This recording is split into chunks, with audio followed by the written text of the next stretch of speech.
All right, hello and welcome to the Benzo Rehab Dungeon. Um, you may have noticed if you're a regular listener to the.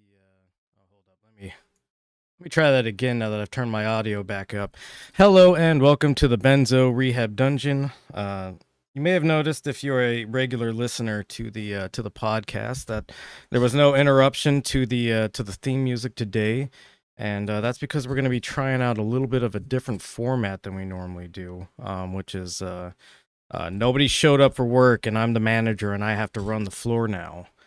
Um, I, of course, being Michael Deebs, the host of this podcast, I am not joined by Danko from the Instagram handle at DankDeLuz, and I'm also not joined by John the producer from the Instagram handle at Discopathic. Feel free to bully them in their DMs. Don't do that. Don't actually do that.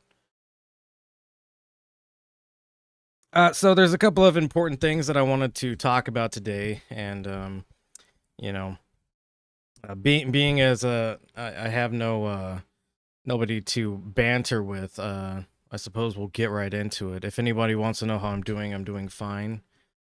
Thank you for asking. Um, but yeah, I guess we'll go ahead and we'll start.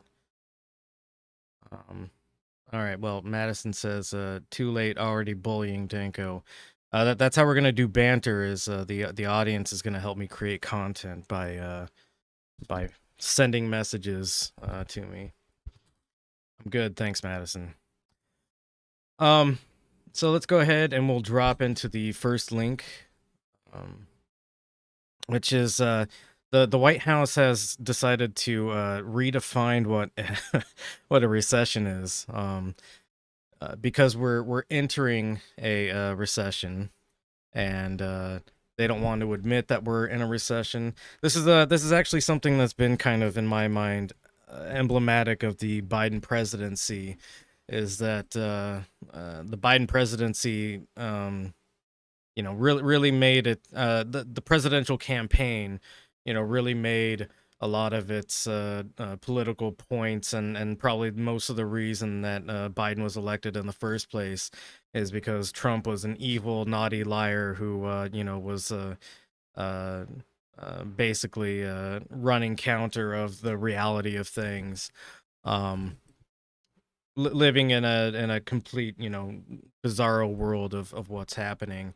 And here we have now that the economy is like almost definitely heading towards like a full on recession. Um, the White House is putting out this material that's stating no, this actually isn't a recession. And what's the definition of a recession anyways? Who said that it has to be 2 quarters of economic decline in order for it to be a recession? Some people say that it should be more time before we call it a recession and that sort of thing. So this is just kind of a funny little article that the White House put out. Um, they kind of heavily cherry pick some statistics that make it look like we're not actually heading for a recession. Uh, Basically, all economists are in agreement, including the Federal Reserve, that we're heading towards a recession. The only people who aren't in agreement with this are people like Janet Yellen, whose job it is to deny that we're heading into a recession. Um, so just a funny article that I wanted to take a look at. Funny in like a really depressing way. The next article that I wanted to take a look at is our friend of the show, Chris Cuomo, and Given the location that he's going to be heading to, I think maybe I could probably hire him as a co-host for those times that I need somebody. Um, but Chris Cuomo is to host a primetime show for a channel called News Nation. If you don't know what News Nation is, it's because it maybe has 50,000 viewers, despite being heavily funded um, by Nexstar Media Group.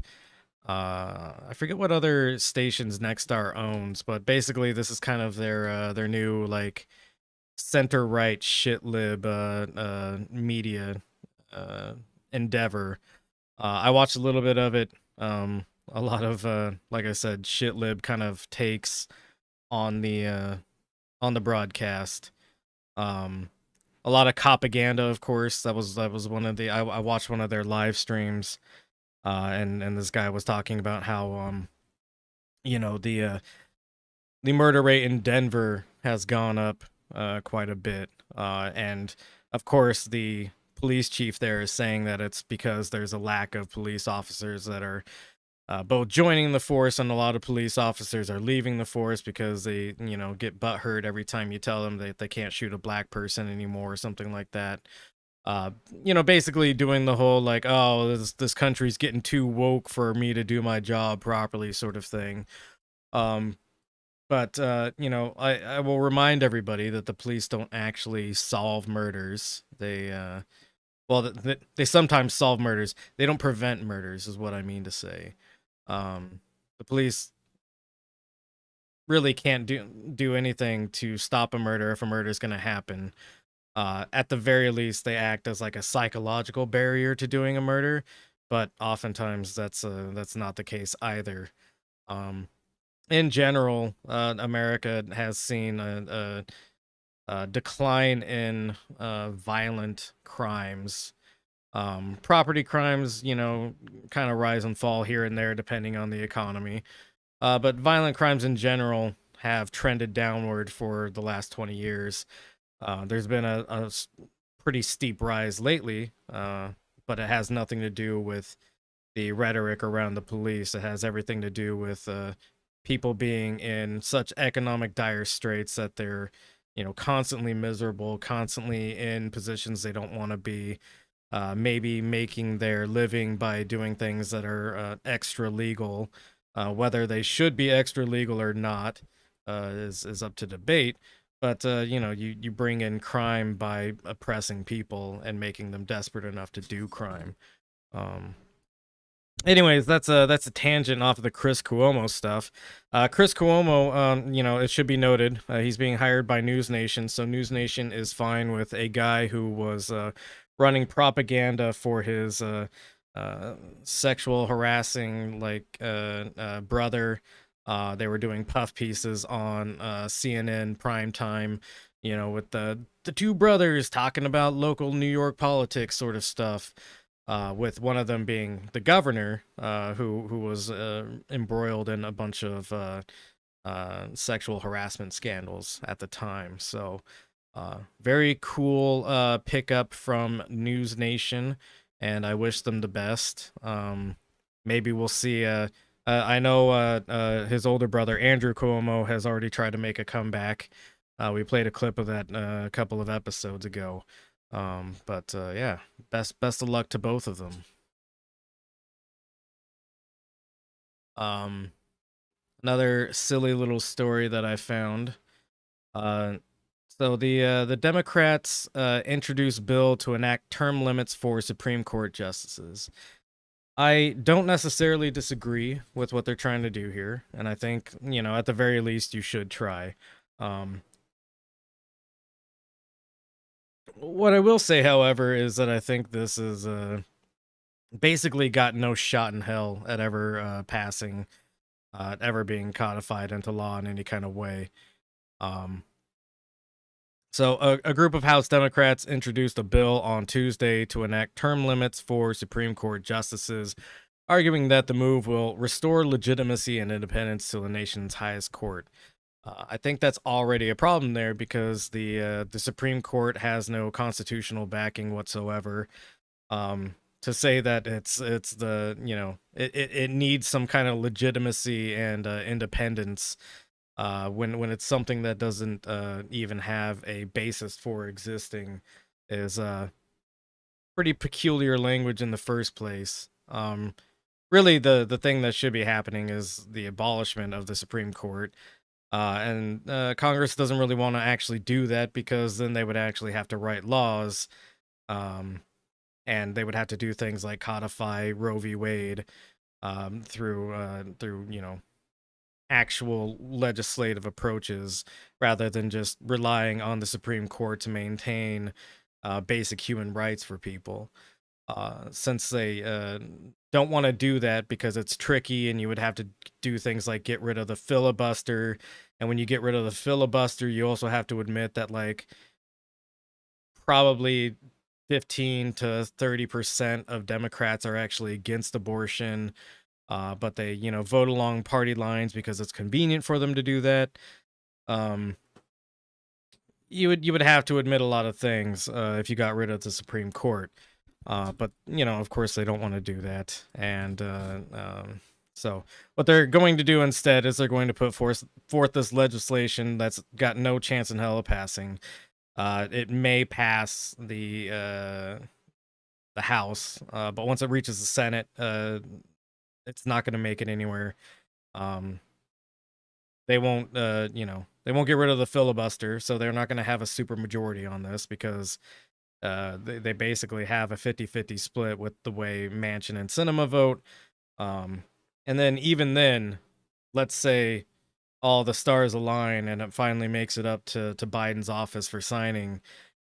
I would say there's probably a 50-50 chance that he vetoes it on the grounds of something like, well, Jack, you got to respect these institutions, and it's the way they've always been run, and even if you don't agree with them, you got to respect them, and you got to let them do their work, because that's typically the way Biden has run his administration, and he would know that this has the overall goal of trying to reinstitute a right like Roe v. Wade, which historically he's been against abortion, and it's kind of a weird bit of fantasy that people invented Joe Biden as a guy who not only supports but will fight for the right to have an abortion.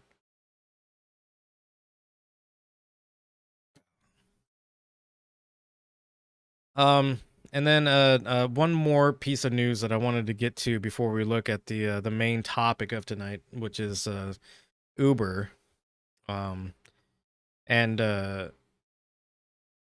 have to caveat this story with a lot of things, of course. Um, do I think it's cool that Brittany Griner was arrested in Russia for having weed on her? No, I don't think that's cool.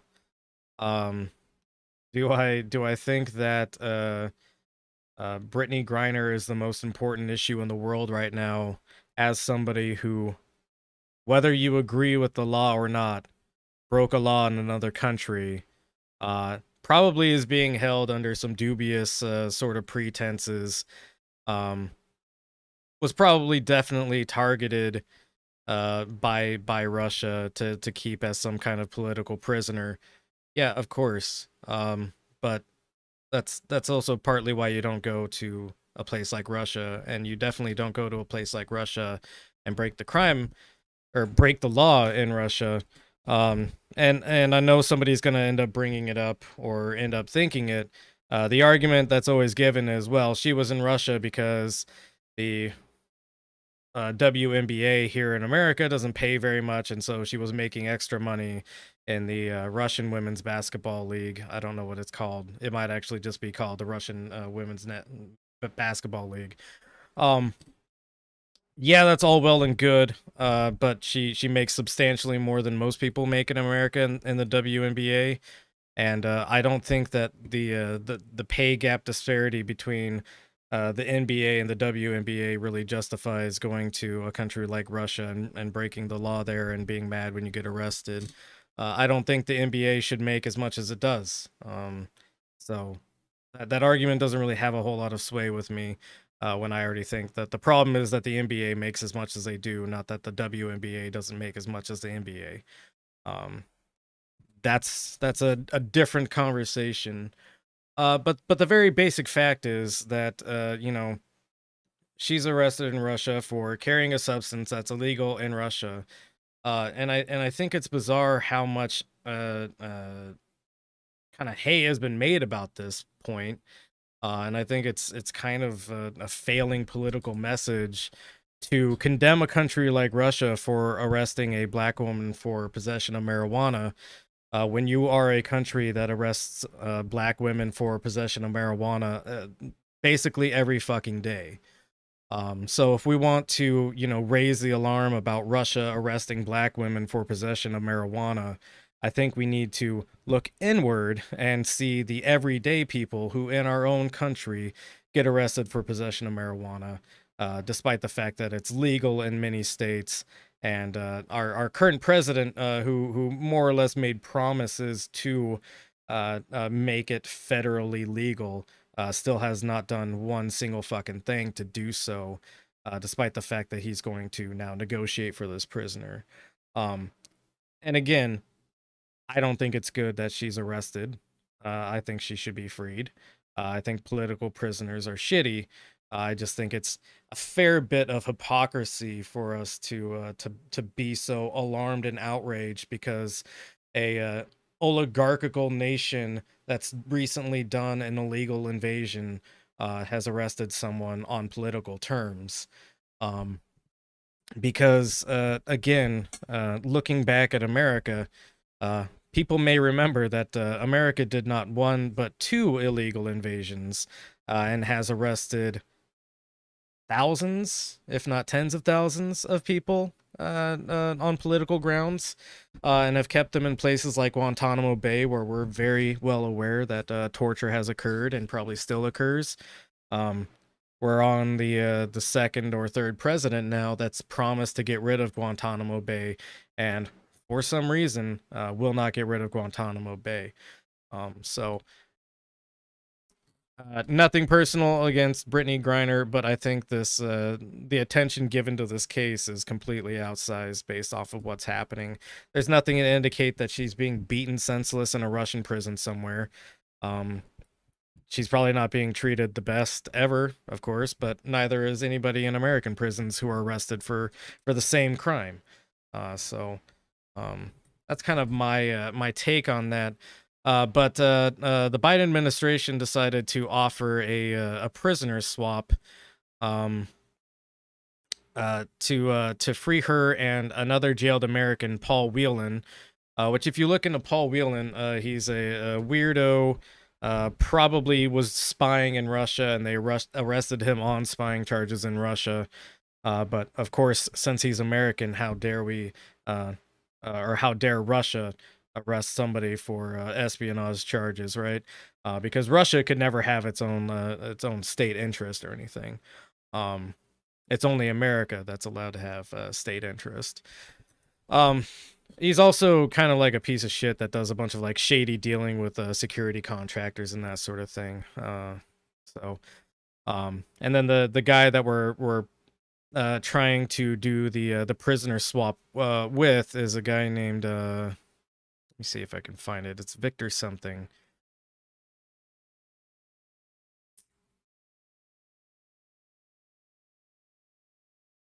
Mm.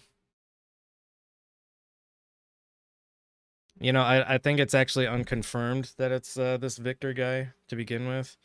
And I'm not seeing the name in this article, but they it's basically a former arms dealer, which I think it's funny that people in America think that like Russia gives a shit about an arms dealer.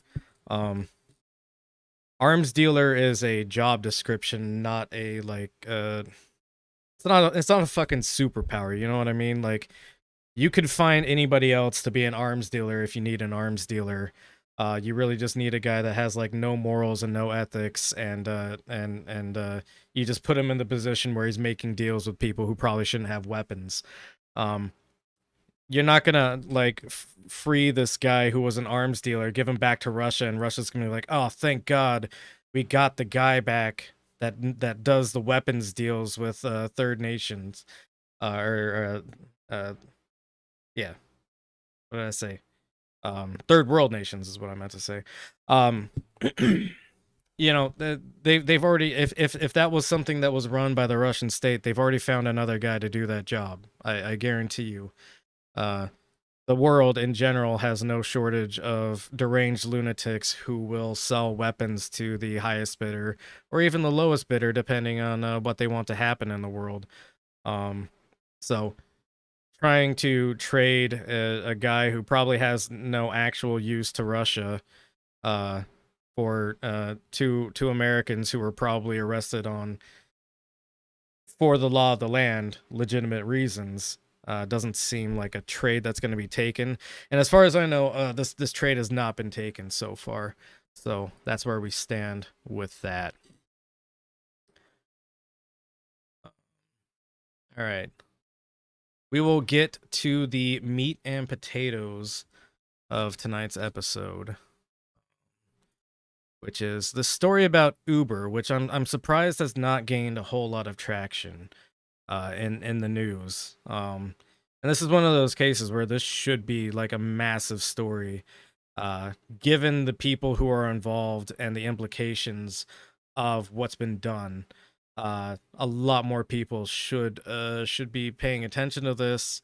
And you know, if you're not, I blame the media, which has really done nothing to cover this very legitimate story about Uber.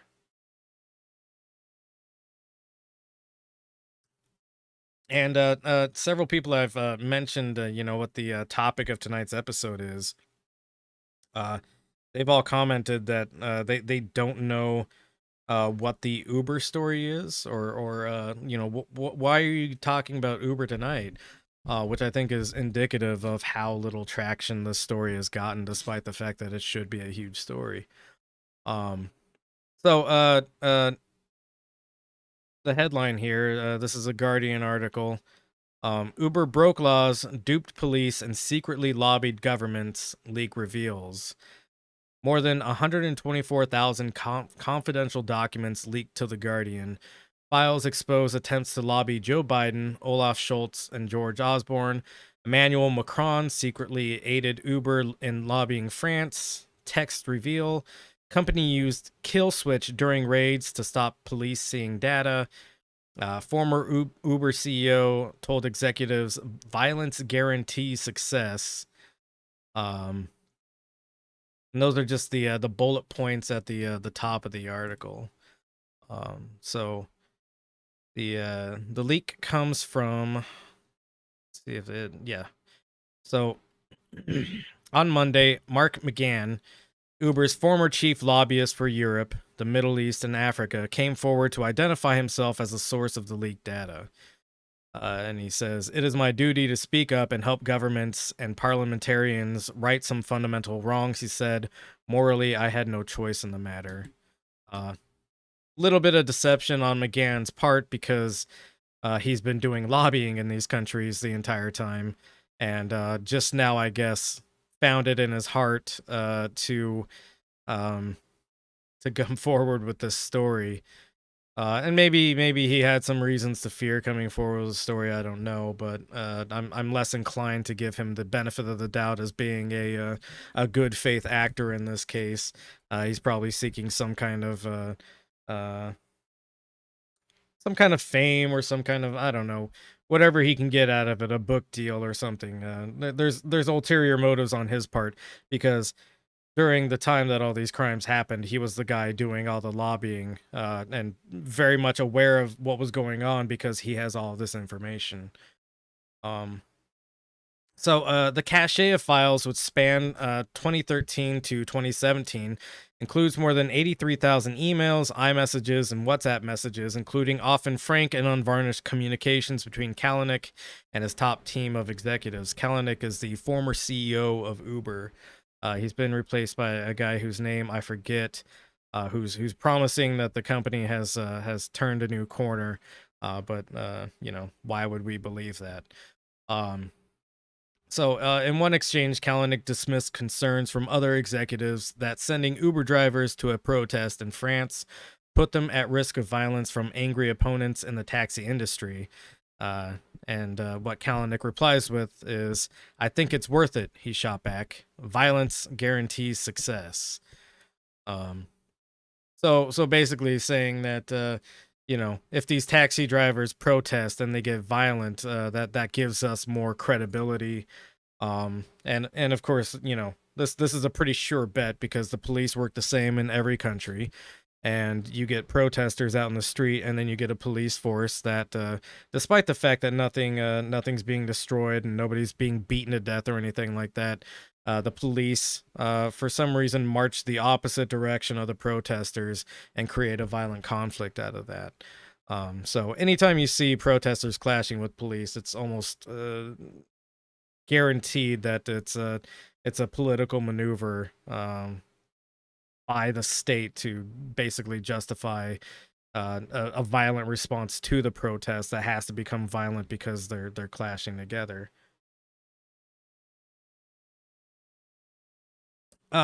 The leak also contains text between Kalanick and Emmanuel Macron, who secretly helped the company in France when he was economy minister, allowing Uber frequent and direct access to him and his staff. Macron, the French president, appears to have gone to extraordinary lengths to help Uber, even telling the company he had brokered a secret deal with its opponents in the French cabinet. Uh, Privately, Uber executives expressed barely disguised disdain for other elected officials who were less receptive to the company's business model. After the German Chancellor Olaf Scholz, who was mayor of Hamburg at the time, pushed back against Uber lobbyists and insisted on paying drivers a minimum wage, an executive told colleagues he was a real comedian.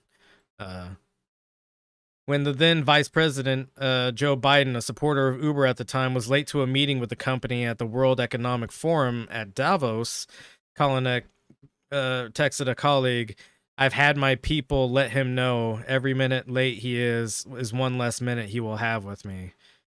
Um, which is quite a bit of egotism from this guy. uh, I wish I had gonads the size of this guy because, man, um, being that cocky about a meeting with the vice president. Uh, which again, I don't like the vice president, but I would maybe, I don't know, be a little bit nervous or something, not a outrageous jackass about it. After meeting Kalanick, Biden appears to have amended his prepared speech at Davos to refer to a CEO whose company would give millions of workers freedom to work as many hours as they wish, manage their own lives as they wish. So basically, Kalanick got into Biden, and Biden delivered the company line per essentially what Kalanick was coaching him to say.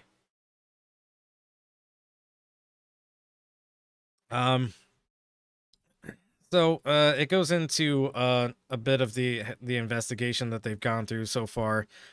Um, they're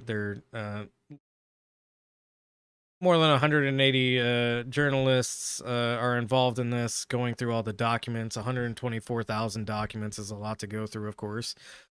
So I imagine that we are going to find out more and more of this as this goes along. And hopefully they keep pursuing this story because, um, with the lack of traction it's gotten, uh, there is a risk that maybe they just give it up because nobody's that interested. And we see the same sort of thing happen with other cases like the Panama Papers, where it's basically exposed that every single rich person in the world is a part of this secret cabal of banks. And then the journalist who's investigating that story, uh, mainstream media doesn't really pick it up that much. You'll see an article or two here about it, but like the primary journalist that kind of exposes all this winds up dying in a tragic car bombing accident. Um, and I think that's almost like legitimately what happened. So, a clear signal that, hey, don't investigate this story, and then it just kind of falls silent and nobody ever talks about it again. With the amount of journalists they have, I don't imagine that they can probably do the same thing with these journalists. But keep in mind that given what we're seeing in these early kind of assessments of these documents, that violence and crime are not outside of the realm of possibility with what Uber is doing. So the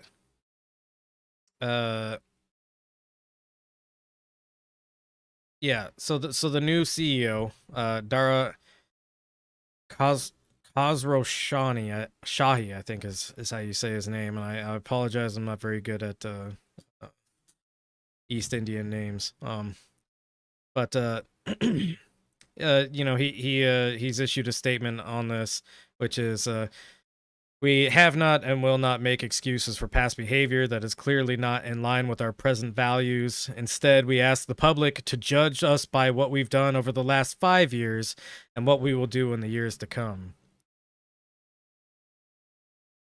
Yeah, or as Luke says in the chat, suicided with 2 bullets in the back. Typical way of killing yourself is to shoot yourself from the back, 5 meters away.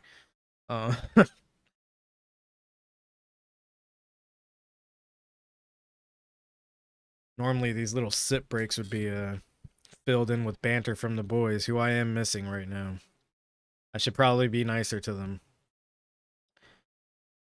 So this little subsection here: embrace the chaos. The leaked documents pull back the curtains on the methods Uber used to lay the foundations for its empire.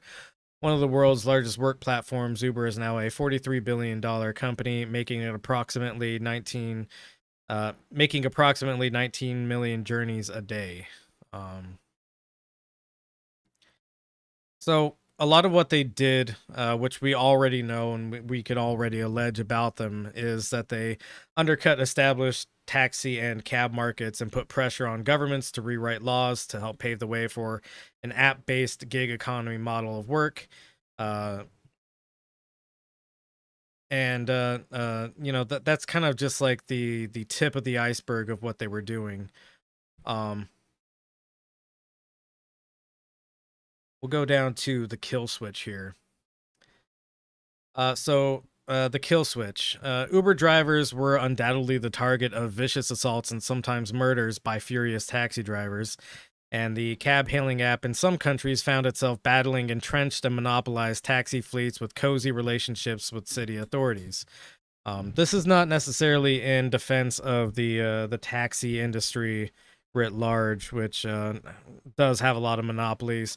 I know that the way the taxi system works in New York, you have to possess like a special medallion sort of thing in order to run a taxi. And it's basically like an extortion racket that the city has on taxi drivers. So the taxi industry has its own ills already. And these people are being undercut in such a way that makes them understandably violent in some ways. Not completely understandably that they would murder Uber drivers, because that's worker on worker violence. I don't approve. As the writer of all moral arbitrations.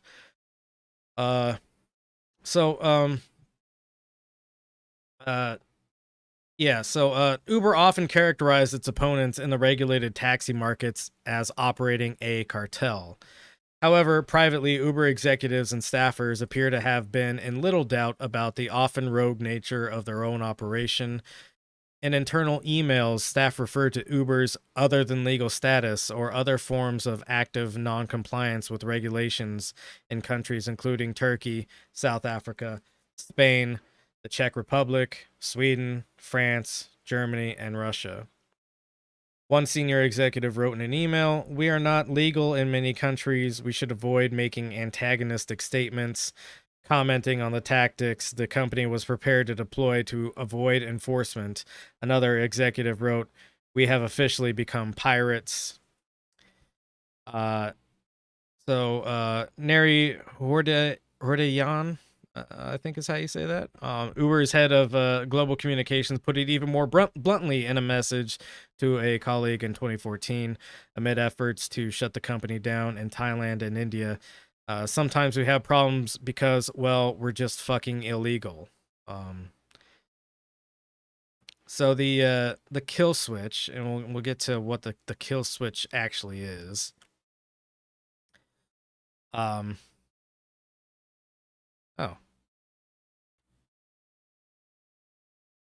this is a different link than what I thought it was. Let me see if I can look up real quick another thing.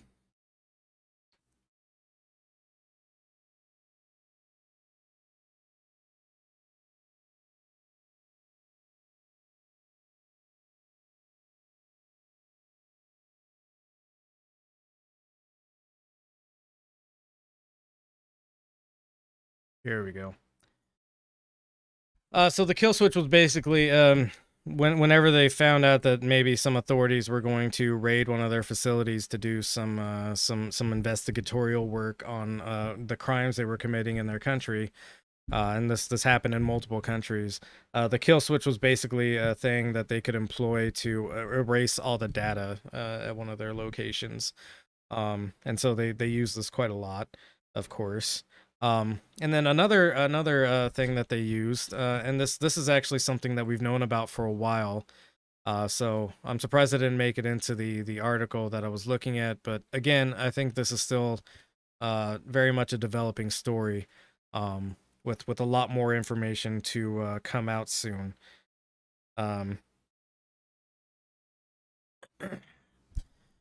So, Grayball, how Uber how Uber used secret software to dodge the law. If you want to look through this article yourself, you're more than welcome to. But the short dirty of what Grayball is that they basically geotagged a bunch of locations that were around law enforcement areas, right?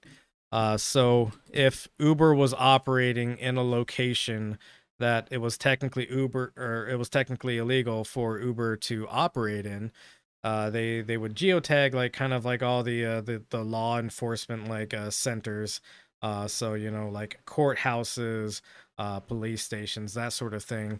And if somebody tried to hail a ride from that location, they would be sent a fake driver. And by fake driver, I mean like it would give them the confirmation. I believe it would like legitimately still take their money, and then a pretend driver would appear on the screen as having made or having accepted the ride, and the terms or whatever, and then it would pretend to drive towards them, and then after a while the driver would just cancel. So basically what was happening, and this was a response to law enforcement cracking down on illegal drivers, would and again, this isn't the right way to go about it either. You don't punish the workers for the crimes of the corporate entity. So it's fucked up that they were arresting Uber drivers to begin with for working for Uber. What they really should have been doing is arresting some of the executives who were in charge of putting Uber in these locations. But we'll look at a couple of stories later about how slippery Uber is and how they've been influencing politics in general. But what Grayball was basically this system of geotagging locations around law enforcement areas, sending a fake Uber out, having the Uber cancel. So basically, you just like frustrate the police into kind of giving up on this sting operation that they were doing. And again, the sting operation, not a legitimate way to go about it. Arrest the actual people in charge. The Uber driver is primarily somebody who is hard up for money and needs any kind of job whatsoever. So the next story, which is actually also recent, and I'm surprised because let's see, this leak about Uber comes out.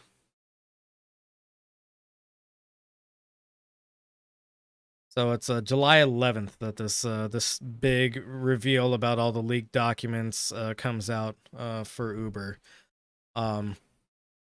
Just the other day, July 25th, Uber quietly settled uh, a case with prosecutors in the United States. Um, this headline reads, Uber admits covering up massive 2016 data breach and settlement with U.S. prosecutors. The personal information of 57 million people was exposed in the hack. So it is not Uber's fault that they got hacked. Maybe. It's probably got something to do with how they run their cybersecurity that led to them getting hacked in the first place.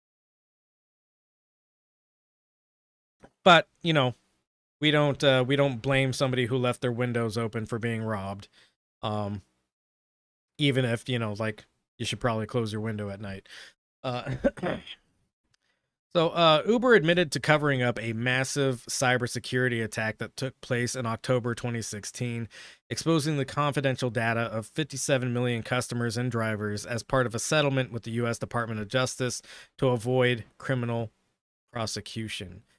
So, what it seems to be, and this is so fucking bizarre how this deal is reached, because the terms of the deal are, in order to not be prosecuted for the cover-up, Uber admits that its personnel failed to report the November 2016 data breach to the Federal Trade Commission, despite a pending FTC investigation into data security at the company. So basically, in order to avoid being prosecuted for this, all Uber has to do is say, yes, we broke the law, and the government will now no longer hold them accountable to that law. This is fucking bizarre. There's no other way to say it. So hackers use stolen credentials to access a private source code repository and obtain a proprietary access key, which they then use to access and copy large quantities of data associated with Uber's drivers and users. I said that I read that backwards, but ended up saying all the things right. Including data pertaining to approximately 57 million user records with 600,000 drivers' license numbers. The data breach was only revealed a year later when the company publicly disclosed it, as reported by Bloomberg. The company allegedly paid its hackers a $100,000 ransom to delete the data and not publicize the breach to media or regulators. At the time, newly appointed Uber CEO Dara Khosrowshahi, I got that in my brain now, who had taken over from former CEO Travis Kalanick after the latter was ousted from his position, admitted that the cover-up should not have happened. That's all well and good, but the cover-up still happened, and it's not enough to say, yeah, I did the murder, I buried the body here, I'll give you the location, everything, now you'll let me go, right? That's not how the law typically works. And maybe a data breach isn't quite as serious as murder, but it does affect 57 million people. So I would say that there is some measure of prosecution that should be carried out by this. And you know, I think it's a facet of how many powerful connections Uber has kind of put together, that they don't have to stand prosecution for a very clear crime that affected lots of people. All right, Luke in the chat is saying, Mom's ex watched a talk on the gig economy, quit his job as a manager for a car dealership, and rented a car to drive Uber. They made $200 Australian dollars per week. Oh, less than half the rent. LMAO. He finally shut up about the virtues of neo-feudalism, though. Yeah, I mean that's kind of what this all leads into, and what the eventual conclusion of all this is. is Uber is part of a group of companies that want us all to live in some kind of techno feudalist sort of existence, in which we've got the Amazon colonies, the Uber colonies, and I don't know. Let's think of another. Whatever they decide to gig economify next. Probably people doing all the work for AI companies. Yeah, they Tesla workers. Let's just throw that out there. So all these techno feudalists that we're all going to have to eventually swear allegiance to, and we'll live in our own little isolated bubbles of company towns. That's really what they actually do want, in a certain sense, and it's very bizarre. And I guess that's a good enough segue to go into what Uber is now currently doing legislatively, and has previously done legislatively. So this piece of propaganda here is from jdsupra.com, and I am of course not endorsing this, but I think it's useful to look at how this is being presented and portrayed in order to get this kind of legislation passed. JD Supra, of course, is like some I don't remember exactly what they do, but there's some kind of consulting agency from my memory, and they just kind of like do evil demonic consulting work, for evil demonic companies. But anyways, this article, the headline is "A Creative Compromise to Address Worker Flexibility and Basic Workplace Protection: The Bipartisan Worker Flexibility and Choice Act." Um, Thanks to powerful lobbying, last week the House of Representatives introduced a new bipartisan bill, the Worker Flexibility and Choice Act. The Act. Uh, this bill provides for a new classification of workers in between employee and independent contractor. The classification would allow businesses to continue treating certain workers as independent contractors while also providing some benefits typically provided to employees. The act is backed by major app-based and gig economy companies, including Uber, Lyft, DoorDash, as well as trucking and construction associates. Um, those should all be red flags for everybody. The people who are endorsing this. Trucking has it's been a very quiet story that not a lot of people have reported on as well. But the trucking industry has actually become plagued by gig economy workers taking contracts with companies that are more or less operating like Uber does, undercutting the traditional trucking industry, um, and putting really unskilled drivers on the road to do trucking jobs. And this is not only just bad for the shipping industry, but it's also bad for your health and safety, because now you have a bunch of barely trained drivers who aren't going through all the same training requirements as most drivers do to get on the road, to be approved by their trucking company, their shipping company, to drive the routes that they're driving. Um, and so you get more accidents out of it. You get less on time deliveries because people now have to deal with uh this you know um they have to deal with the accidents, they have to deal with the lack of trained drivers and this sort of thing. So this is part of the supply chain issue, in as much as there is a real supply chain issue. uh Again, we've said earlier on this podcast, the supply chain issue was kind of overplayed in order to excuse the lack of production by companies who are just trying to create a false scarcity in order to drive up prices. Um, but yeah, so this is the rosy way that it's being painted. Is workers want flexibility, so this act is going to give them some kind of flexibility in their job. That is not the case. That is, of course, a blatant lie about what this actually does. So we'll look at the other side of things, which is from the National Employment Law Project. The statement in response to the introduction of the Worker Flexibility and Choice Act. The following is a statement from Rebecca Dixon, Executive Director of the National Employment Law Project, on the introduction of the Worker Flexibility and Choice Act, HR 8442. Earlier this week, backed by the corporate lobby group, the Coalition for Workforce Innovation, which was established to fight against growing workers' movements, Congresswoman Elise Stefanik, Congresswoman Michelle Steele, and Congressman Henry Cuellar. Cuellar, by the way, is an anti-abortion Democrat, which the Democratic Party decided to endorse over Jessica Cisneros, I believe her name is, who was a progressive Democrat. In as much as that can be useful, it's at least better than an anti-abortion, pro-gun lobby congressperson.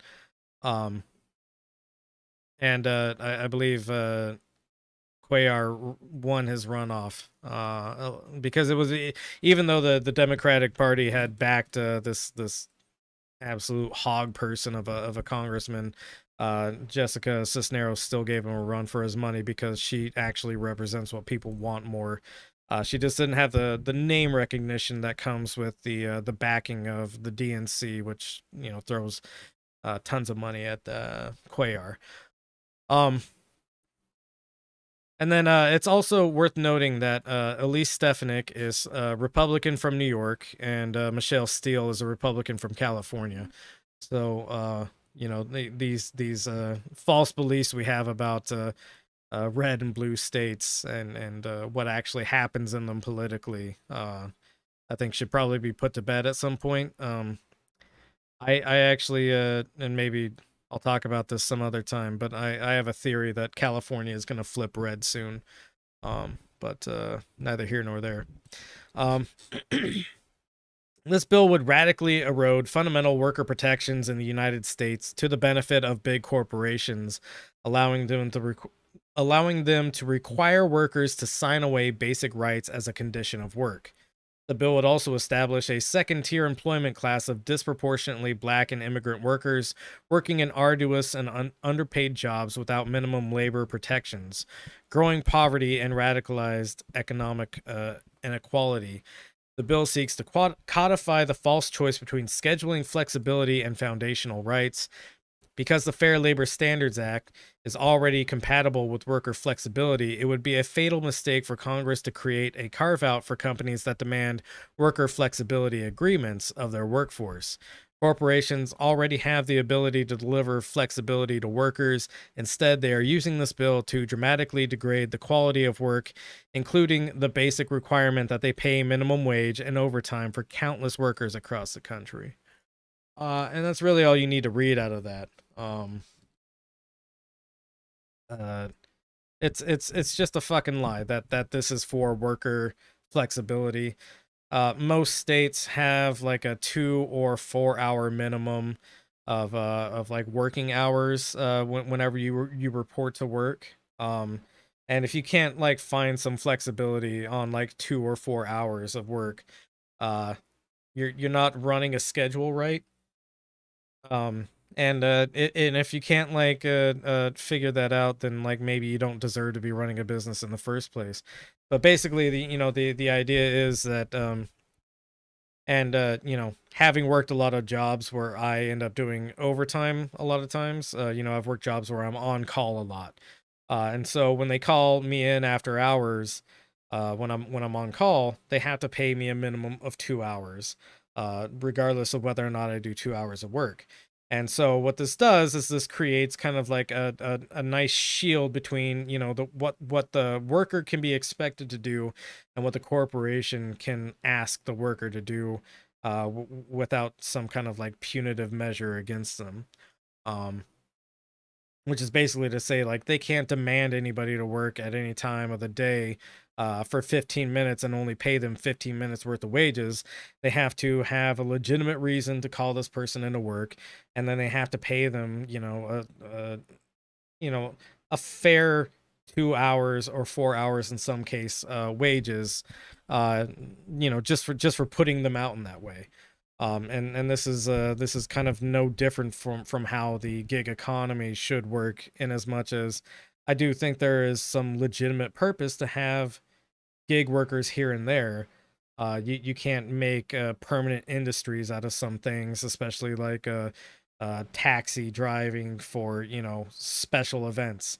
Uh, Having Comic Con in San Diego requires a bunch of drivers for a very short amount of time. This should be something that people in the area can hop on and go, yeah, I'll work a couple of extra hours for some extra money for the special event sort of thing. I think that's fine. But because it's become an industry of undercutting and eroding workers' rights and trying to do as much as it can to never pay its workers for the work that they're doing, um, and Uber kind of operates off this "you work when you want to" sort of thing, uh, explicitly, so it never has to give you a schedule, and it can never say, well, I didn't ask Joe Blow to hop on the Uber app at 1 a.m. on a Thursday night. I never asked him to show up. He did that of his own volition, so why should I have to pay for him to sign on? And really, this could be solved if you just made a fucking schedule for your workers. And you anticipated those nights where you have extra need of workers, and so you open up more scheduling opportunities, based off of these events that are happening in local areas. This would require some level of like individual management, which Uber is allergic to, because it just wants to be an organization where everything is automated, and they get to rake in tons of money without actually having to do any of the work that it takes to run a taxi operation. Little bit of a rant there, but I think I've touched on some important things. So we'll switch to this is a legislation that Uber wants to happen, and we'll move into legislation that Uber's trying to Uber already made happen, but it turns out that it's unconstitutional in a lot of ways, so it's being overruled. So this is about Prop 22, um, which is a law that happened in California, um, and it was recently ruled unconstitutional. By recently, August 23rd of last year. Um, but it was voted in, I think. It would have been during the election of 2020. So didn't last more than a year before it was ruled unconstitutional. And so the Los Angeles Times here tells us, why was it ruled unconstitutional? Alameda County Superior Court Judge Frank Roche determined that Prop 22 infringes on the power of the state constitution explicitly granted to the California legislature to regulate compensation for workers' injuries. Also, by adding language aimed at preventing drivers from unionizing, the ballot measure also violates a constitutional provision that requires laws and initiatives to be limited to a single subject. So you should never trust a bill that says the workers in my industry can't unionize. Um, there's literally no reason to give away that negotiating power. Uber in California, I think, spent somewhere around like $6 to $10 million running ads in California to portray the Proposition 22 bill as something that was going to help workers, going to make workers' lives better, that sort of thing. That obviously was not the case, because Uber is a lying piece of shit company. So the article continues. Proposition 22 claims to protect Californians who choose to work as independent contractors, but it also obliquely and indirectly prevents them from bargaining collectively, the decision said. That prohibition appears only to protect the economic interests of the network companies in having a divided, ununionized workforce, which is not a stated goal of the legislation, Roche said. So How did ride-sharing apps react? Ride-hailing company Uber vowed to appeal.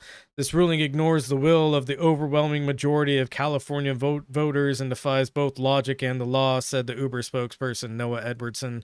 We will appeal and we expect to win. I hope they appeal, and I hope they accidentally die on their way to the court. I don't know. Not something that anybody does. Just, you know, a happy accident. I don't know how that court case is going. I haven't checked into it since this article. But we'll see how it goes. Moving further up the West Coast.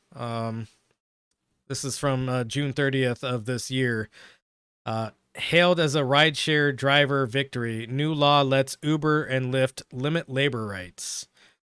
On March 4th, a labor law concerning rideshare drivers successfully passed through the Washington state legislature and made its way to the governor's desk. The drivers union, a ride-hailing drivers association affiliated with the Teamsters Local 117 labor union that lobbied heavily for the bill, called it an unprecedented victory that secures the highest labor standards for Lyft and Uber drivers, including a statewide minimum wage for drivers, paid sick leave, workers' compensation benefits, and protection against unfair termination.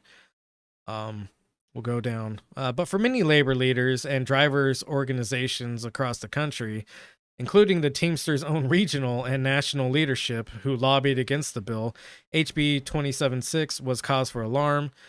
While it does offer material benefits to Washington State's 30,000 Uber and Lyft drivers, it also formally legislates that app-based ride-hail drivers are not employees in Washington State, making it the latest salvo in the gig company's sophisticated and well-funded campaign to deny their drivers basic employment protections by rewriting laws at the local, state, and national level. So, people who drive for Uber in Washington State are no longer considered employees in Washington State, which obviously erodes a lot of their rights. Uber, of course, is going to right now grease up everybody and make it all nice and easy by saying, hey, we're just gonna give you the rights anyways. We're gonna give you better wages. Despite the fact that we just codified a law that kind of removes our legal obligation to give you these rights, we're gonna give them to you, and then a year from now, those rights will be gone, and people will be making less money as a result of this. Let's go ahead and look at the chat real quick. Do small tasks to unlock microtransactions so you can use more of the services you're renting. Yeah, that's Luke commenting on the techno-feudalist future we're all about to live in. And HC says, and the OG industry, construction. Yeah, the construction industry has a lot of interesting things in its past and present and future. So that's kind of the majority of what I wanted to get into on Uber. I understand some of that was kind of dry, so we'll pick it up just a little bit, and we'll move to another favorite subject of mine, which is a person named Nancy Pelosi and her husband Paul Pelosi, who turns out to be like a clown show of his own in the background of Nancy Pelosi's life. So this next article, and we talked about this on the last episode, I believe, or the episode before it, but Nancy Pelosi, her husband, bought millions of dollars of stock in a company called Nvidia, which, if you're unfamiliar with Nvidia, they make graphics cards primarily. They also work with like a lot of other chip manufacturers and stuff like that. They are destined to be the recipient of billions of dollars in state funding because the Senate just passed the bill to encourage companies to produce semiconductors here in America. Um, some of you may be aware that there's been like a huge semiconductor shortage, and this has driven up costs all across the tech industry. Everything from graphics cards to you know, the production of vehicles that rely on certain chips to be placed in their cars and stuff like that. Um, this shortage has caused quite a bit of uh, struggle in production. Um, right before this bill is going to pass, Paul Pelosi, Nancy Pelosi's husband, buys millions of dollars of stock in this company that's going to benefit from this bill, probably off of the insider information fed to him by Nancy Pelosi, which is, yeah, we have the votes, it's going to pass. Maybe it's not going to be quite as much as we were hoping, but at the very least, this is a solid bet in the stock market, so you should take it. Maybe a combination of cyberbullying, which I firmly believe in, and just the basic bit of news coverage that came out of this. Uh, but whatever the case may be, it looks like Paul Pelosi was bullied into selling all of his all of the stock that he bought. And so this headline in Forbes reads, Pelosi unloads millions in NVIDIA stock at a loss before Senate passes massive tech subsidies. So House Speaker Nancy Pelosi, a Democrat who we all love, revealed in regulatory filings Tuesday her husband Paul Pelosi sold millions worth of stock in chipmaker NVIDIA at a loss a day before the Senate passed a multi-billion-dollar bill aimed at, in part, at boosting U.S. chip manufacturing that sent NVIDIA shares surging. A decision Pelosi's office says was to avoid further misinformation about the couple's investments. Basically what happened is probably old Nance here and Paul got on a conference call with their lawyer and said, if somebody investigated us for insider trading, how fucked would we be? And the lawyer said, you need to get rid of that shit right now because you will be fucked forever if you don't. And rightly so, if they were investigated for it.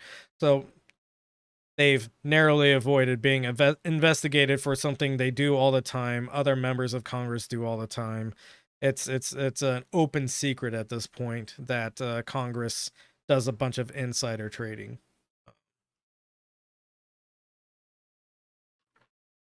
So that's funny news about Nancy Pelosi. Less funny news about Nancy Pelosi is that she's decided, for whatever reason, that she really has to visit Taiwan. This is amid rising tensions with the U.S. and China. Do I think China has a right to Taiwan in the way that it claims? No, I don't, because I believe that people should have the right to self-autonomy. That people should be able to self-determine on how they want to live and what their government should be. Um, but Taiwan is a sore subject for China. The tensions between China and the U.S. are being inflated for no real reason. There's no actual reason for any kind of adversarial relationship between China and the U.S. except for it looks like good politics, and we have a bunch of old crones like Nancy Pelosi and a bunch of old skeletons like Joe Biden who are raised on anti-China rhetoric. And despite the fact that, yeah, China has some bad things that they do, even if we stay away from what people claim as a conspiracy theory of the imprisonment of the Uyghur population, even if we stay away from that, it's pretty clear that they're doing some kind of manipulative things in Africa and how they're investing in their infrastructure And people always go, oh, is it bad to invest in Africa's infrastructure now? No, of course not. But it's being done with the ulterior motive of scraping resources from Africa and delivering them to China.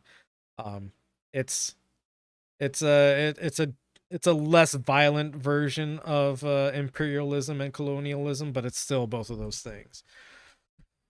Anyways, so these are the kind of rants that I'm not able to get out while John and Danko are shitting all over me. So you guys aren't missing out on much, is what I'm trying to say. But this article goes on. The Pentagon is developing a security plan to use ships and aircraft to keep House Speaker Nancy Pelosi safe should she decide to lead a congressional delegation to Taiwan, according to several defense officials. I understand maybe we need to take some security measures for the people who we've elected. Do I think Nancy Pelosi is worth starting World War III off? No, no, I don't. And the idea that we would, first off, risk the immediate lives of the people who are going to be flying the planes and manning the ships that will protect Nancy Pelosi in case China decides to do some goofy shit because she's visiting Taiwan. Do I think that's like something we should do in the first place? No, of course not.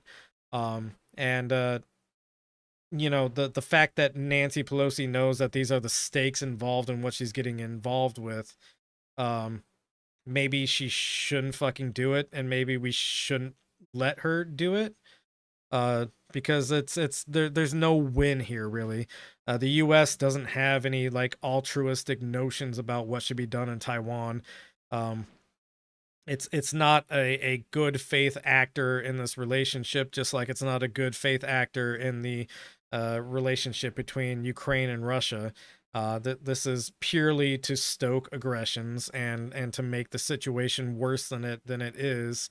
And there's again no real reason for the situation to be bad in the first place. So very cool of Nancy Pelosi, and also very cool of the military industrial complex to be willing to go for war over Nancy Pelosi's like, I don't know, 79, 80 something years old. I don't recall her exact age, but she's very old, and she's gonna drop at any moment, if you ask me. If she decides to shave a couple of years off of her life by going to Taiwan and getting her dumbass killed, I think we should just let that happen. We should not be protecting her. I forget what this. Oh yeah. So this next series of stories involves monkeypox, which is the new pandemic that we're all about to have to deal with, I think. Or maybe not pandemic, but certainly an epidemic, which has kind of erupted in a couple of states here in the U.S. Okay, Jessica in the chat says she's 82, so yeah, not a whole lot of years left in Nancy. No matter how much adrenochrome she's currently on, just let her drop. It's like that guy that went to Sentinel Island. Y'all remember that missionary that wanted to preach the gospel to the uncontacted tribe of the Sentinelese people, and then got shot to death with arrows. That's how I feel about Nancy Pelosi going to Taiwan. She's not going to do anything. She doesn't belong there. It's not going to help anybody. And if she gets riddled with arrows, don't I don't know, don't go poking lions and stuff, right? Like, be sensible about this. So this next series of stories, monkeypox. This is an article from May 24th, and I'm bringing up this old article because of the original rhetoric about monkeypox, which we didn't talk about it on the podcast. I believe I mentioned something about it in the Instagram story. But there were some red flags about the way that this was being presented. Which again, this is information from the CDC, no longer being run by bad, horrible, evil Trump. This is the CDC being run by good, wonderful Joe Biden, who always sticks to the truth and doesn't do anything manipulative or shitty. Um, the way that this was originally being reported was that monkeypox was primarily an epidemic in the gay community, which, if anybody's thinking about history, this is kind of how the AIDS epidemic was originally reported on. And so the immediate red flag that was kind of raised in my mind is, well, this isn't like exclusive to the gay community in any way. Maybe it's being reported by more people in the gay community than it is outside the gay community, but these kind of things aren't discriminatory by sexual preference. Um, and so this article from May 24th, reported by CNN. This headline reads: "Anyone can get monkeypox, but CDC warns LGBTQ community about greater chance of exposure now." And so, you know, they put that little caveat in, like, well, anybody can get it, but primarily it's the LGBTQ community. Um, and then when he's actually asked about it, John Brooks, the director of the CDC, or sorry, chief medical officer for the CDC, says some groups may have a greater chance of exposure right now, but by no means is the current risk of exposure to monkeypox exclusively to the gay and bisexual community in the U.S., said Dr. John Brooks. Anyone can develop and spread monkeypox infection, but many of those affected in the current global outbreak identified as gay and bisexual men.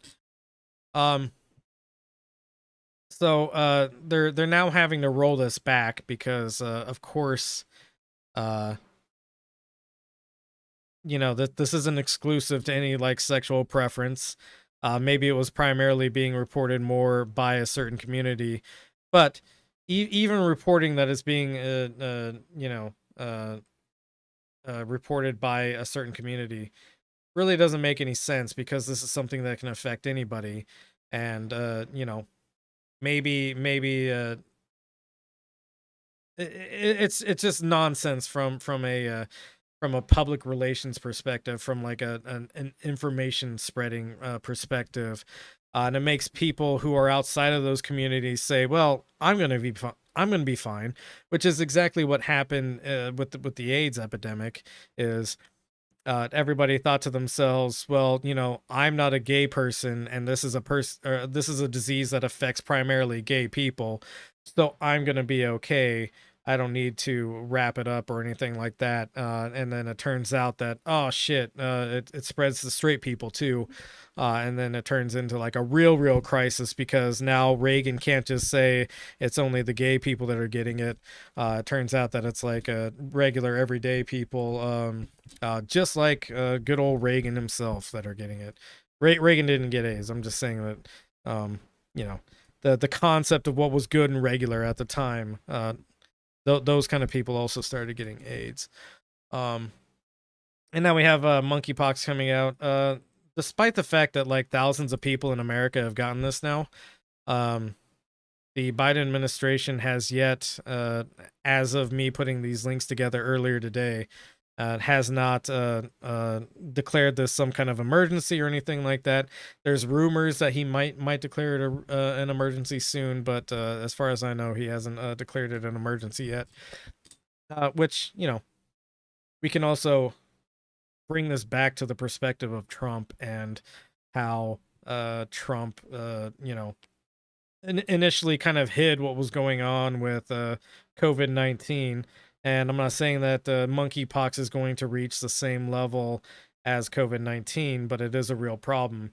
And the Biden administration seems reluctant to treat it with the severity that it deserves to be treated with. I had another link about monkeypox, but I don't think it's really that important. And it's basically just the transmission of monkeypox. It can be spread through contact. It can be spread through what is it called? Respiratory droplets. You had to be pretty close to somebody and talking to them very closely in order to catch it that way.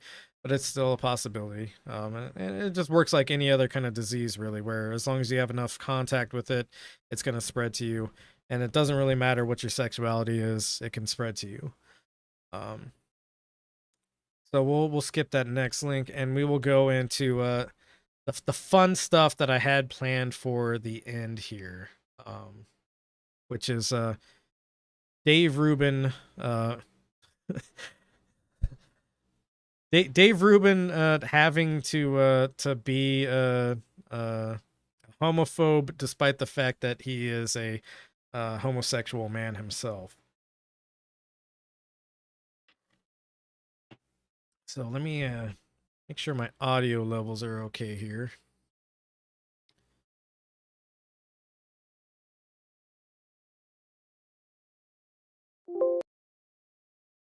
That should be good.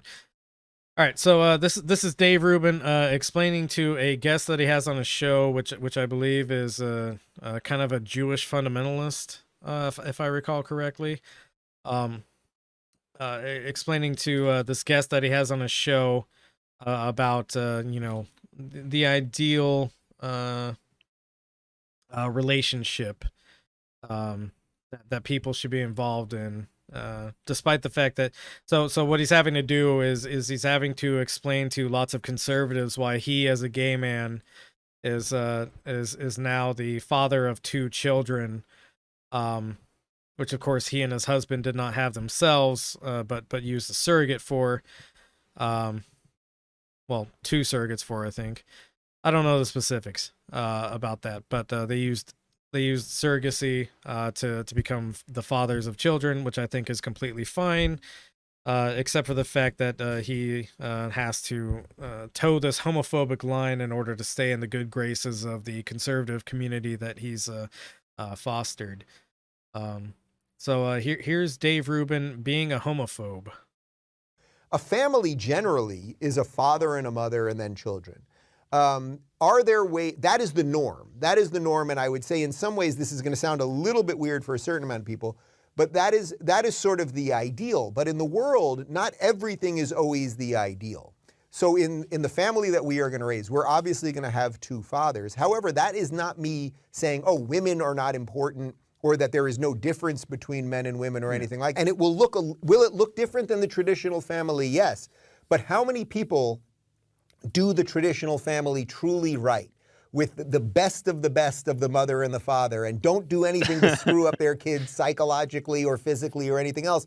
So I think you can say that, oh, there is the norm and the ideal, and then there are things around that and approximate to it that are pretty good too. And the best that I can do is do the best that I can to make something good happen. What I hear from your things right now is that on the ideal, you would prefer that your children will be heterosexual, and to live in the classic ideal family, men and women.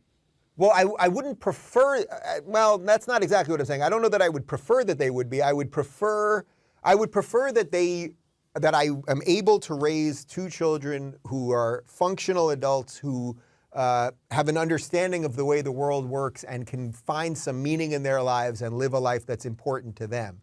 If ultimately they both turn out to be straight, that's fantastic. If one of them turns out to be gay, that's fine too. Like, no, but I mean on the ideal, not if it would happen, you would, of course, you would embrace them if they were gay, like, of course.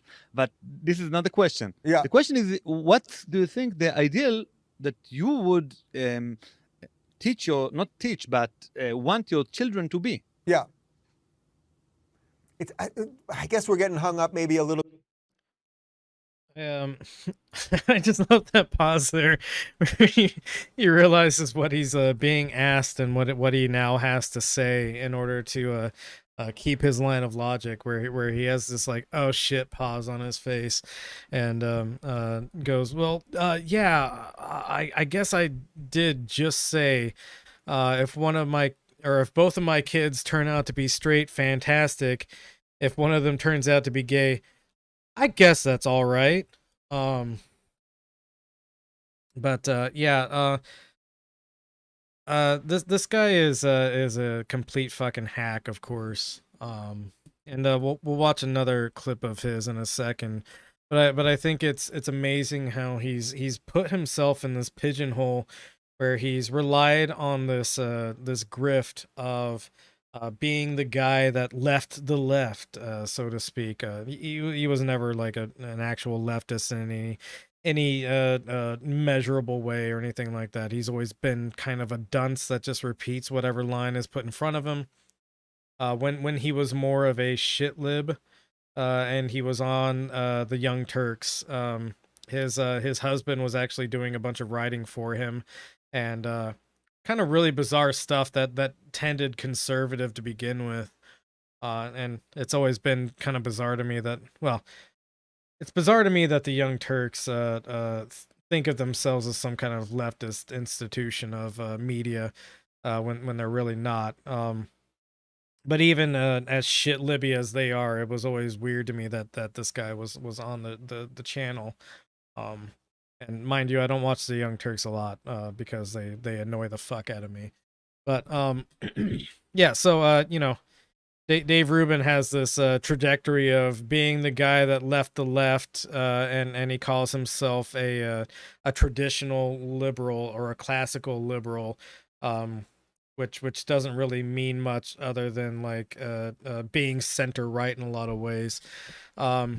And this next clip that we're gonna look at is him at the Turning Point USA conference that just happened recently, and coming out as a full-blown conservative, which is not gonna do him any favors as a gay man. But here we go with that clip. I realized this is probably my sixth or seventh Turning Point event, and Hold on, let me turn that guy up a minute. I used to come as sort of the why I left the left guy. Oh, that guy was a progressive. He woke up. And I think this is pretty much the first Turning Point I've done where I can say that I'm one of you guys. I am a conservative. I'm very proud to be a conservative. I'll talk a little bit about what I think that means. You know, people keep asking me, well, what's the main difference? Okay, you lived in Cali, now you live in Florida. What's the main difference? And it's not really the obvious stuff. Sure, the obvious stuff is obvious. Got a little more money in my pocket because we have no income tax here. Okay, fine. But it's something else. And the OGs, the original Floridians, they kind of look at us like, uh-oh, you know, are you going to bring all that blue state nonsense? And I walk around in my neighborhood, I'll have my dog and I'm taking a walk and neighbors will come up and I try to say hi to everybody and they'll say, well, where are you from? And I go, well, actually, I came from California. I used to live in Los Angeles. And they kind of freak out for a second. And then usually I just take out a picture of me and DeSantis and then we're good because they get it. They get it. That's my. So first off, I'd like to say this interaction has never fucking happened. This is not how people talk to each other. This is not how people interact with each other. I've been all over the country and I've been to lots of places in the world that were not even friendly to the U.S. And anytime I've been in the South and I've told somebody, "Oh, I'm from California," because I am a person from California, nobody ever freaks out or has some kind of like adverse reaction to it. Not even the people that you would expect to have the sort of like, oh, you're from California sort of stuff. I have never had this reaction that Dave Rubin is claiming he's had with people. And so It's a bizarre lie to tell, that you're walking around with your dog and you keep running into people in your community, and you go out of your way to make conversation with them and tell them that you're from California, and then they get edgy because, oh man, he's from California. Like, being from California doesn't mean anything to most people. At the most, the comment that you'll get out of people is, oh, I hear they have really nice beaches, or oh, I hear that it's very beautiful there, or they have nice weather all the time.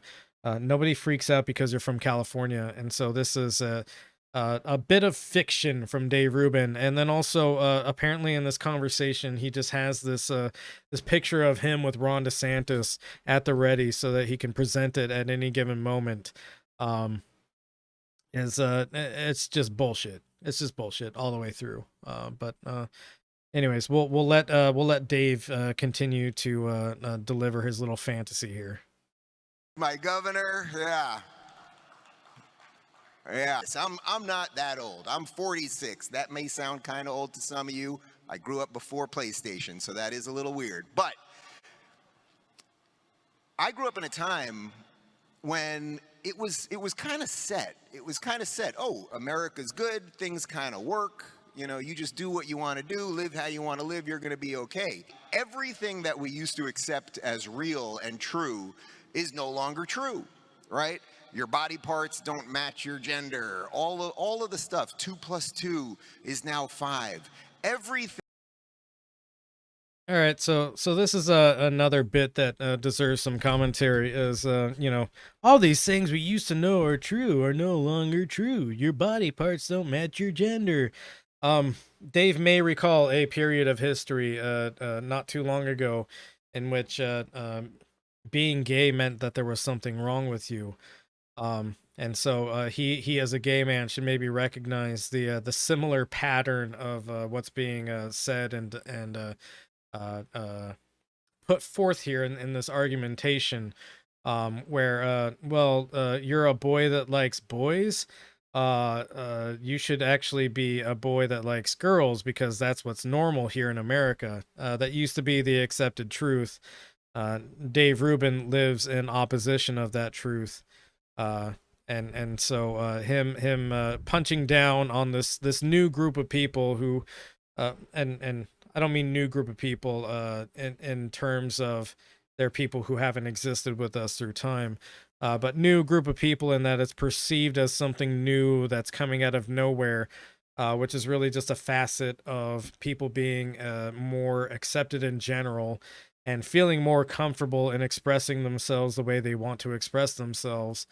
Very, very similar to the gay community, especially in the U.S. over the last 100 years. Everybody that saw the gay rights movement also thought that this was like out of nowhere, and boys like girls and girls like boys. That's the way it's always been. Where did all these people who are boys who like boys and girls who like girls come from? Well, they always existed, but they had to keep themselves closeted. That's where the term closeting comes from, of course. We all know that. Dave Rubin is either too stupid or too much of a disingenuous grifter to admit that. So notable and interesting that he delivers his rhetoric in this way. Thing that 5 years ago we would have said is true is now under assault. Every single one of you have it better than your parents did, and your parents had it better than their parents and the parents before them. Nobody really cares what your skin color is. Nobody really cares what your gender is or your sexuality is or any of that. So that's an interesting way for him to end that. And it should be noted that this is a series of clips that are kind of spliced together, but he's still saying exactly what he's saying. Nobody cares what your gender is. Nobody cares what your color is. Well, there are racists, and there's an entire like one half of the political parties in America are trying to limit the rights of everybody who identifies as a different gender than what most people assume they might be or they should identify as. So Dave Rubin, still a piece of shit. And that's actually the end of links that I had. Which wrapping this up at 2 hours is not something that happens most podcasts. So I'll have to speak with HR about the cost benefit analysis of doing shorter podcasts, and having less people on the show. Less people, meaning no more Danko, no more John the producer, just Deebs all the time, talking to himself. No funny banter, no comedy. Me trying to be funny alone, which doesn't work. But yeah, no, I wanted to talk about these issues next week. I've got a different subject lined up, so I can't just push the stuff back all the time. I got to get these bad boys out. I got to get it all out onto the internet. Because if the 500 listeners a week that I have don't hear my opinions on things, I will probably disintegrate. That being said, if you like this production, you like the other stuff that I do, which is run a meme account and also give political insight as I see it on my Instagram and stuff like that. You are welcome to go to patreon.com/Benzo Rehab Dungeon and give as little or as much as you like. Make it pretty clear that the Benzo Rehab Dungeon will and always will be a free broadcast. Giving money to the Patreon doesn't get you anything special, but it does make me feel like I have some love in this world. And anything that you give to the Patreon ultimately kind of just gets recycled back into the production of the show. To make it better and to open up new opportunities of how we run this, and what we do with it. So if you would like to, please go to the Patreon, patreon.com/Benzo Rehab Dungeon. If not, I won't hold it against you. I'm going to keep doing this the same way I've always done it. As usual, we have the sign off. I love you. Please take your medicine. I guess I can't say we this time. So I love you. Please take your medicine. Share some with your friends and take my medicine too, and whatever else that the boys say. I don't know. They memorize their lines. I don't memorize their lines for them. Anyways, have a good night.